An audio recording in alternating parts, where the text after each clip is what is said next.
Hello बच्चों, let us see the question. The question says that let A1, G1, H1 denote the arithmetic, geometric and harmonic means respectively of two distinct positive numbers. For n greater than equals to 2, let an minus 1 and hn minus 1 has arithmetic, geometric and harmonic means as an, gn, hn respectively. Which one of the following statement is correct? So these are the given options. तो बच्चों इस question के अंदर जो की concept use होगा वो arithmetic mean, geometric mean और हार्मोनिक मीन का होगा। हम जानते हैं कि दो नंबर्स के लिए अगर हम लोग कंसीडर कर ले, let A and B are two distinct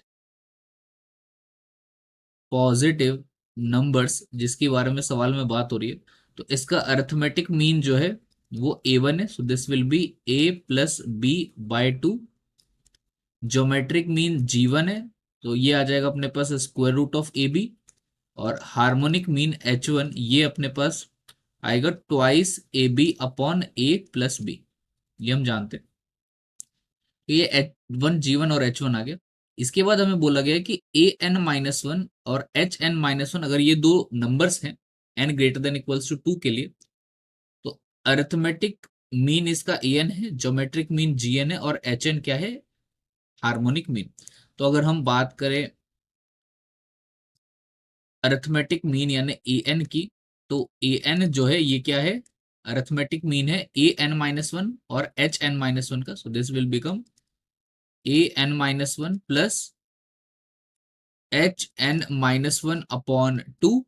similarly gn जो है ये क्या बन जाएगा, square root of an-1 into hn-1 and hn क्या बन जाएगा हमारे पास, that will become twice of an-1 hn-1 upon an-1 plus hn-1।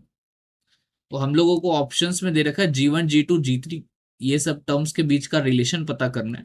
तो सबसे पहले हम लोग बात करते हैं G1 की। तो G1 तो हमारे पास है square root of A B. G2 की बात करें तो G2 हम लोग कैसे निकाल सकते हैं, ये Gn हमारे पास है, यहाँ n की जगह अगर हम लोग 2 पुट करें तो हमें G2 मिल जाएगा। तो G2 जो है वो बनेगा स्क्वायर रूट ऑफ n की जगह 2 पुट करेंगे तो 2 - 1 1 होगा, तो A1 इंटू H1। तो A1 हमारे पास है A plus B by 2 into H1 हमारे पास है 2ab upon A plus B. तो A plus B cancel, 2 cancel, square root of A B ही आ रहा है हमारे पास। सिमिलरली अगर हम लोग G3 भी कैलकुलेट करें तो G3 हमारे पास क्या बनेगा, स्क्वायर रूट ऑफ एन की जगह 3 पुट करेंगे तो A2 इंटू H2 बनेगा, A2 इंटू H2। और A2 हमें क्या मिलेगा, A2 मिलेगा, यहाँ एन की जगह 2 रखेंगे तो A1 प्लस H1 बाय 2 मिलेगा। सो A2 मिलेगा A1 plus H1 bye 2 times H2 जो है वो क्या मिलेगा, H2 मिलेगा, यहाँ n की जगह 2 रखेंगे तो 2a1 H1, तो ये मिलेगा 2a1 H1 upon A1 plus H1। सो 2 cancel, A1 plus H1 cancel, हमें आपके पास आ गया square root of A1 H1। So A1 हमारे पास क्या था, again A plus B by 2 और H1 हमारे पास क्या आ रहा था, twice of A B upon A plus B. तो A plus B cancel, 2 cancel, ये हमारे पास अगेन क्या आ गया, square root of A B. तो ये सारे टर्म्स जो है वो सेम ही आएंगे G1 G2। So G1 is equal to G2 equals to G3 like this, सारे इक्वली बनेंगे। So the correct option will be option C. So hence option C is correct. Hope you have understood it well. Best of luck.